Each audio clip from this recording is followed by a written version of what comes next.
আসসালামু আলাইকুম, welcome to my another new blog. চলে আসছি আরেকটা নতুন ব্লগ তোমাদের মাঝে। আমার প্রাণপ্রিয় ফ্রেন্ডরা, তোমরা সবাই কেমন আছো? আশা করি সবাই ভালো আছো।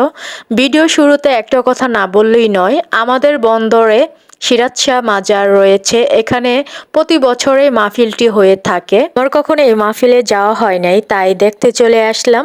আরেকটা কথা, মাজারে গেলে যে ভক্ত হয়ে যেতে হবে এমন কিছু না।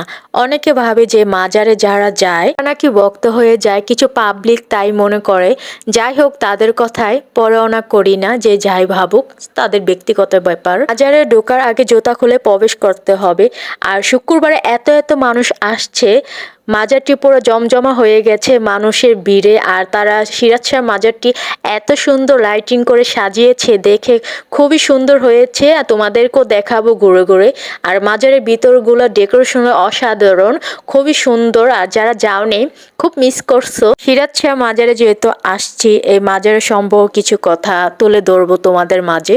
আরেকটি কথা, এই ভিডিওর মাধ্যমে তোমরা জানতে পারবে এই মাহফিলটি কখন হয়। কাদরিয়া বান্ডার বাবা সিরাজ শাহ আস্তানা ও মাজার শরীফ, পুরান বন্দর, বন্দর নারায়ণগঞ্জ।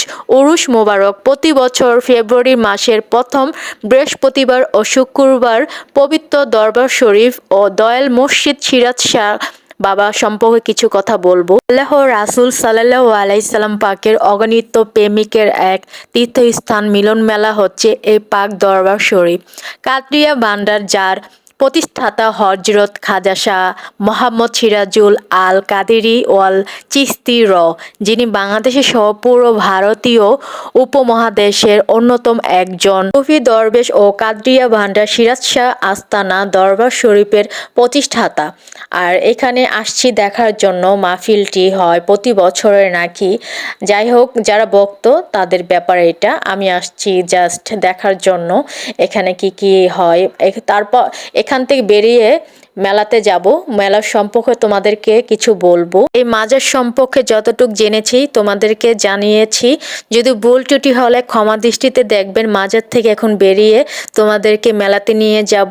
মেলায় ছোটবেলার কিছু কথা শেয়ার করব, তার জন্য ভিডিওটি দেখতে থাকো। ছোটবেলার মেলার স্মৃতি অনেকই আছে, তবে সবই ছেঁড়া ছেঁড়া টুকরো টুকরো, কোনটা ছেড়ে কোনটা যে বলি বুঝে উঠতে পারছি না।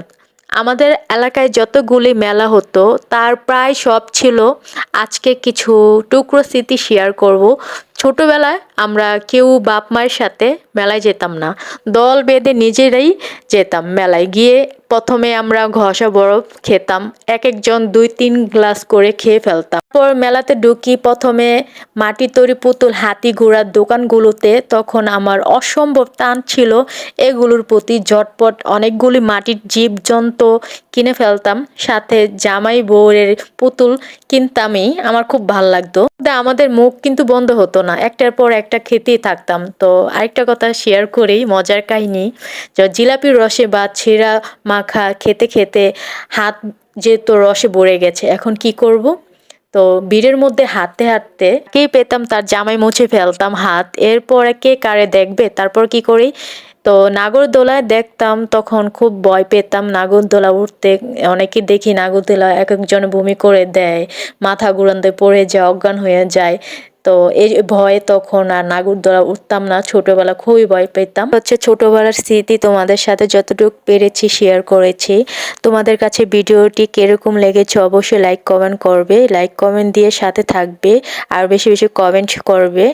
আর আমার পেজটি সবাই ফলো দিয়ে দিবে, আমার ইউটিউব চ্যানেলটি সবাই সাবস্ক্রাইব করে দিবে, বেল আইকন অন করে রাখবে। সবাই ভালো থাকবে। আসসালামু আলাইকুম।